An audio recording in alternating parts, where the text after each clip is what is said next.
નમસ્કાર વિદ્યાર્થી મિત્રો, સ્વાગત છે આપનું વિદ્યાકુલમાં. અને બાળકો, ધોરણ 11 ના તમે નવા વિદ્યાર્થીઓ છો. તમારા માટે બધા વિષયો નવા છે. ટૂંકમાં તમારી પાસે જેટલા ટોપિક છે એ બધા નવા છે. સાહેબ ટ્રસ્ટ કરજો, વિદ્યાકુલની ટીમ તમને ક્યારે નિરાશ નહીં થવા દે. હું સૌથી પહેલા તમને એ બતાવી દઉં કે આપણી પાસે એક સરસ મજાનો છે ને ટોપિક તો છે જ. ટોપિકની સાથે સાથે આપણી પાસે એક સરસ મજાનો ટોપર બેચ છે.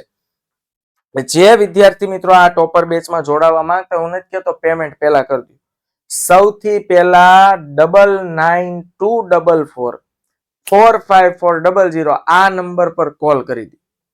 9924444540 આ નંબર પર એક વખત કોલ કરીને ડિટેલમાં જાણી લો. સાહેબ તમારા ભવિષ્યનો સવાલ છે, કરિયરનો સવાલ છે. એજ્યુકેશન કોઈ નાની મોટી વાત નથી. એજ્યુકેશન એ હાલના સમયનો સૌથી ઇમ્પોર્ટન્ટ પાર્ટ છે દરેક એઝ અ હ્યુમન બીઈંગના લાઈફ.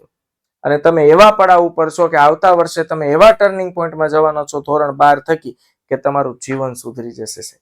એના માટે આ બેચમાં જોડાવો. અહીંયા ડેઈલી લાઈવ ક્લાસીસ હોય, અટેન્ડ ન થાય તો રેકોર્ડેડ ક્લાસીસ હોય. અરે આખું વર્ષ એના રેકોર્ડેડ વિડીયો એમાં સ્ટોર હોય. તમને ગમે ત્યારે રિવિઝન કરવાનું મન થાય તમે રિવિઝન કરી શકો છો. ક્લાસ પીડીએફ નોટ્સ હોય, વીકલી ટેસ્ટ હોય, ડાઉટ સોલ્યુશન બધું જ તમને અહીંથી મળી જશે સાહેબ. હવે આજનો જે મારે ટોપિક સમજાવવાનો છે એ ટોપિક છે આર્થિક પ્રવૃત્તિના પ્રકારો. તો 1 માર્ક્સનો આ પ્રશ્ન છે કે આર્થિક પ્રવૃત્તિના પ્રકારો જણાવો. તો આર્થિક પ્રવૃત્તિના બાળકો મુખ્ય 3 પ્રકારો છે. આર્થિક પ્રવૃત્તિના મુખ્ય કેટલા પ્રકારો છે? 3 પ્રકારો છે. કયા 3 પ્રકારો છે? ધંધો, વ્યવસાય અને રોજગાર. ધંધો, વ્યવસાય અને રોજગાર એ આર્થિક પ્રવૃત્તિના 3 પ્રકાર છે. બાળકો એમ કે ધંધો એટલે બિઝનેસ છે ને.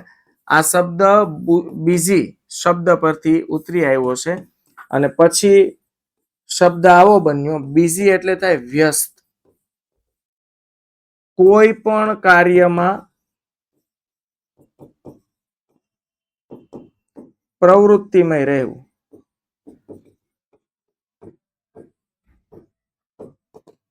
કોઈ પણ કાર્યમાં પ્રવૃત્તિમય રહેવું એને કહેવાય બાળકો બીજી. બીજી એટલે કે વ્યસ્ત.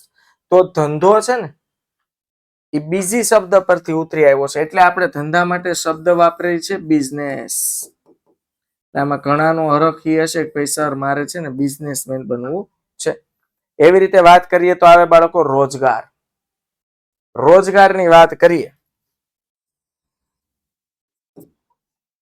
તો રોજગારમાં તમને વળતર સ્વરૂપે વેતન મળે છે અથવા પગાર મળે છે અથવા મજૂરી મળે છે સાહેબ. જેને એ બધું રોજગાર કહેવાય છે. દિહાડી હોય, સમજો કે કન્સ્ટ્રક્શનના કામ કરતા મજૂરો હોય તો એ રોજગાર કહેવાય. બરોબર છે. કોઈ શિક્ષક હોય તો એ રોજગાર કહેવાય. વેતન મળે, નિશ્ચિત દરે જેને પગાર મળે છે, નિશ્ચિત દરની જે આવક મળે છે એને કહેવાય બાળકો રોજગાર. ઓકે. ત્યાર પછી વાત કરીએ તો વ્યવસાય. વ્યવસાય એટલે જેમાં ખાસ પ્રકારના વિશિષ્ટ જ્ઞાન તથા આવડતની જરૂર પડે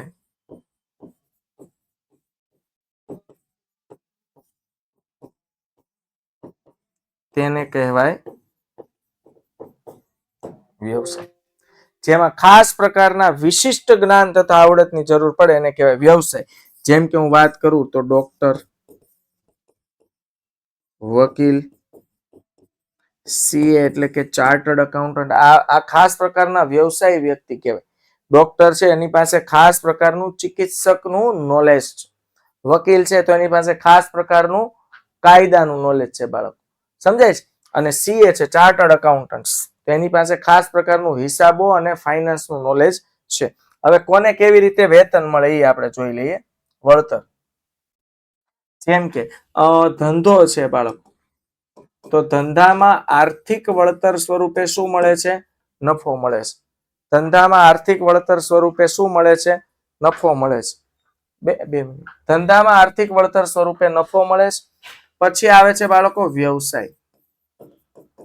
વ્યવસાયમાં આર્થિક વળતર સ્વરૂપે મળે છે ફી અને રોજગારમાં આર્થિક વળતર સ્વરૂપે મળે છે મેં કીધું એમ વેતન, પગાર અને મજૂર. તો આ તો બાળકો મેં તમને ખૂબ જ સિમ્પલ પોઈન્ટ કીધો છે, પણ આ જ રીતે ડિટેલમાં ભણવા માટે આપણી પાસે છે વિદ્યાકુલ. સાહેબ એક વખત આ નંબર ડાયલ કરો, આનો કોઈ ચાર્જ નહીં લાગે, 999244. ટ્રસ્ટ કરો, 454000. આનો કોઈ ચાર્જ નહીં લાગે, પણ જાણી લ્યો સાહેબ આટલી નજીવી ફી એ તમને અલગ અલગ બેચ મળવાના છે, રેકોર્ડેડ લેક્ચર મળવાના છે, ક્વોલિટી બેઝ એજ્યુકેશન તમે લેવાના છો. એકવાર ટ્રાય કરાય, જણાય અને એમાં જમ્પ લવાય. મળીએ બાળકો ફરીથી. આવજો. Bye bye. Take care.